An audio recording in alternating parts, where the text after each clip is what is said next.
So how'd you end up in Siberia?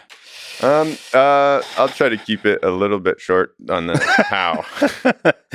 But the long story short was I had a brother that's adopted, and when he grew up, he wanted to find his biological mom and just tell her thanks. Yeah. And so he did. And when he was probably 20 or something, he found his biological mom, told her thanks. Turns out he had a brother that was going to go over to Russia and help build this orphanage, and that brother was about my age. Mhm. I mean, I remember at that time I read this verse that said, if you're in the darkness and see no light, just continue following me, basically. I was like, okay, I'm going to take that to the bank, even though I don't know if it's true or not. And then the only glimpse of like light I got in all that was when I heard about that orphanage, to go build that orphanage. And I prayed about it, and I felt, and I can't explain, like it brought me to tears. I felt so strongly that I should go. And so I was like, well, that's a clear call. I'm just going to do it. Yes, I just bought a ticket, got a visa for a year, and then I went and helped build an orphanage, and we got that built. And but he was an American, and I wanted to live with Russians to learn the language. And so he sent me to a neighboring village to live with a couple Russian families that needed a hand, somebody to watch their kids and cut their hay and milk the cow and all that. So I found myself in that little Russian village, just getting to know these two guys and their families. It was pretty fascinating. And of course, I didn't know the language yet. And they were two awesome dudes. Both of them had been in prison and met each other in prison. And like, we're really close because they had found God in prison together and stayed to get, got out and stayed connected. And so I'd bounce back between those two families. And they used to always tell me about their third buddy they'd been in prison with, who was a native fur trapper now in the north. And so you got to go meet our buddy up north. And one day that guy came through to sell furs in the city, and he invited me to come live with him. And my visa was about to expire, but I was like, when I come back, I'll come. And so I went back home, earned some more money, did some construction or whatever, then went back and headed north to hang out with Yura and fur trap. And that started a whole new, opened a whole new world that I didn't know about. Before we talk about Euro and fur trapping, let's actually rewind. And would you describe that moment when you were in the darkness as a crisis of faith? Yeah, for sure. It was like it was darkness in that I didn't know how to parse, what is this thing that's my faith, and what's the wheat and what's the chaff, and how do I get through it? And I basically just clung to keeping it really simple. And oddly enough, in my Christian path, God was actually defined in a certain, God is love. And I was just like, that's the only thing I'm going to cling to, and I'm going to try to express that in my life in whichever way I can. And just trust that if I do that, if I act like I've heard this lately, but if you just act like you believe, over time, that world kind of opens to you. When I said I would go to Russia, I prayed, and I was like, Lord, I don't see you, I don't know, but I got this, what I felt like was a clear call. I have only one request, and that is that you would give me the faith to match my action. I'm choosing to believe. Like, I could choose not to, because whatever, but I'm going to choose to act, and I just asked to have faith someday. And then honestly, for the whole first year I went through, and that was a very crazy time for me, learning the language, being isolated, being misunderstood, blah, blah.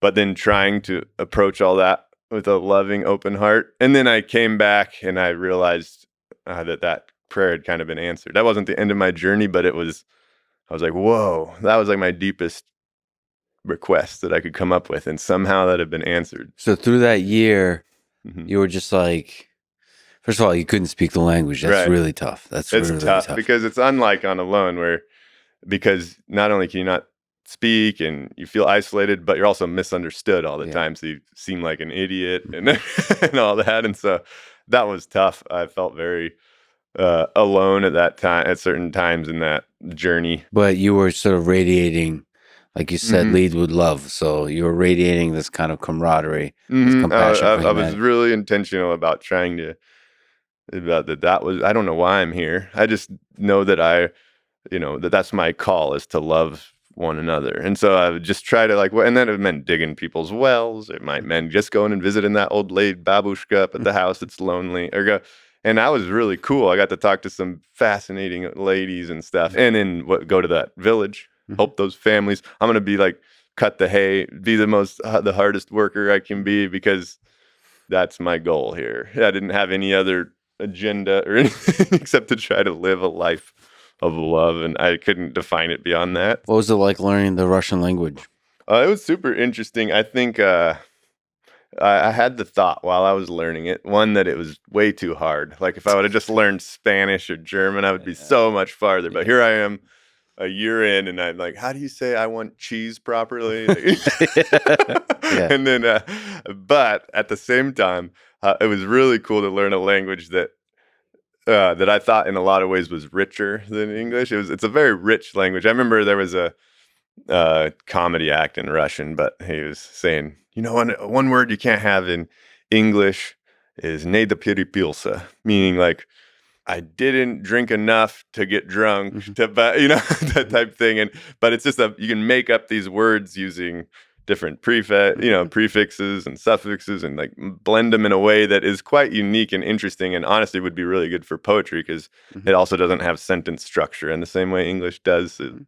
The words can be jumbled in a way, and somehow in the process of jumbling, some humor, some musicality comes out. It's interesting. Like you can be witty in Russian much easier than you can in English. Like witty and funny, and also with poetry, you can say profound things by messing with words and the order of words, which is hilarious because you had a great conversation with Joe Rogan, and on that program you talked about how to say I love you in Russian, which is hilarious. And it was, for me, the first time. I don't know why. You were a great person to articulate the flexibility and the power of the Russian language. That's really interesting. Because you were saying "Я люблю тебя, я тебя люблю, тебя я люблю, тебя люблю я." You could say every single order, every single combination of ordering of those words has the same meaning, but slightly different. You could and it would change the meaning if you took "ya" out and just said "lublю тебя." Yeah, there's a different emphasis, or maybe "я тебя люблю" or something. All these different, or just "тебя люблю" also. Right, exactly. So it is rich, and it was interesting coming from an English context and getting a glimpse of that, and then wondering about all those Russian authors that we all appreciate. That we actually aren't getting the full deal here. Oh yeah, definitely. I've recently become a fan, actually, of Larissa Volkansky and Richard Prevere. They're these world-famous translators of Russian literature. Tolstoy, Dostoevsky, Chekhov, Pushkin, Bulgakov, Pasternak. They've helped me understand just how much of an art form translation really is. Some authors do that are more translatable than others, like Dostoevsky is more translatable, but then you can still spend a week on one sentence. Oh yeah. Like, just how do I exactly capture this very important sentence? But I think what's more powerful is not literature, but conversation, which is one of the reasons I've been carrying and feeling the responsibility of having conversations with Russian speakers, because I can still see the music of it. I can still see the wit of it. And in conversation comes out really interesting kinds of wisdom. When I listen to world leaders that speak Russian and I see the translation, and it loses the irony, in between the words. If you translate them literally, you lose the reference in there to the history of the peoples. Yeah, for sure. And I've definitely seen that on and if you listen to, I think it probably was a Putin speech or something, and you just see that, oh wow, something major is being lost in translation. You can actually see it happen. I wouldn't be surprised if that wasn't the case with the that whole greatest tragedy is the fall of the Soviet Union that I hear him being quoted as saying all the time. I bet you there's something in there that's being lost in translation that is interesting. I think the thing I see the most lost in translation is the humor. Mm-hmm. I'll just say that was the hardest. That was tangibly the hardest part about learning the language, is that humor comes last, and you have to wait. You have to wait that whole year, or however long it takes you to learn the language to be able to start getting the humor. Some of it comes through, but you miss so much nuance, and that was really difficult in interaction with people to just be the guys. When there's humor going on and you're totally oblivious to it. Yeah, everybody's laughing and you're like, trying to laugh along. What did they make of you? To be honest, this person that came from descended upon us, all full of love. If I had a nickel for every time I heard oh, Americans suck, but you're a good American. You're the only good American I've ever met. But then, of course, they never met. Yeah, exactly. You're the only one. But I think because I was I tried to work hard, tried to be more useful than I was a drain, all that. I think it was pretty appreciated me out there. I've definitely heard that a lot, so that's nice. Can you talk about their way of life? So when you're doing fur trapping. Fur trapping was an interesting experience. You basically what you do in October or something, you'll go out to a hunting cabin, and you'll have 3 hunting cabins. You'll go, you stock them with noodles or whatever it is, and then for the next couple months or however long, you'll go from one cabin. Usually the guys are just out there doing this on their own, so they'll go out and they'll go from one cabin, and each cabin will have 5 or 6 trap lines going out of it. Every day it'll take a half a day to walk to the end of your trap line, open all the traps, and a half a day to get back. And they'll do that. They'll spend a week at a cabin, open up all the traps, and then it'll take a day to hike over to the other cabin, go to that one, open up all those traps, and then 3 weeks later or so, they'll end up back at the first cabin and then check all the traps. And so it's kind of that rhythm, and they'll do that for a few months during the winter. And you're trapping sable. They're called sable, like pine marten is what we would have the equivalent of over here. And what is it? It's like a weasel, a furry little weasel, and they make coats out of it. And so when I went, he showed me how to open the trap, showed me the ropes, gave me a topographical map. There's one cabin, there's the other, and we parted ways for 5 weeks. We did run into each other once in the middle there at a cabin, but other than that, you're just off by yourself, hoping to shoot a grouse or something to add to your noodles and make your meal better, or catch a fish, and then working really hard, trying not to get lost and stuff. How do you get from one trapping location to the next? That's funny, because it was basically by landmarks and feel. I didn't have a compass and things like that. So by feel. Okay. I got myself into trouble once, and the first time I went to one cabin, I got myself into trouble. First time I went to the other cabin, I nailed it. And so I had 2 different experiences on my first trip. But the one that I nailed it, I remember I had to go, and it's like a day hike. I was like, well, I know the cabin's south. And so if I just walk south, the sun should be on the left in the morning and right in front of me in the middle of the day. And by evening, it should end up at my right, and just kind of guess what time it is and follow along. And it, it takes all day. And I kid you not, I ended up 100 yards from the cabin. I was like, whoa, this is the trail. And that's the cabin. Oh, amazing. And then the other time I went out, and I was heading over the mountains, and I thought, hours had passed. I probably had gotten slightly lost. And then I thought I was halfway there. So I thought, okay, I'm going to sit down and cook some food, get a drink. I'm thirsty. So I sat down and went to start a fire, and my matches had gotten all wet because the snow had fallen on me and soaked me, and I didn't have them wrapped in plastic. I was like, oh no, I can't drink water, so I was like, well, I'm just going to power through. I'm halfway there. Well, I kept hiking, and then I realized it was getting night, and then I realized I was at the halfway point because I saw this rock that I was like, oh no, that's the halfway point.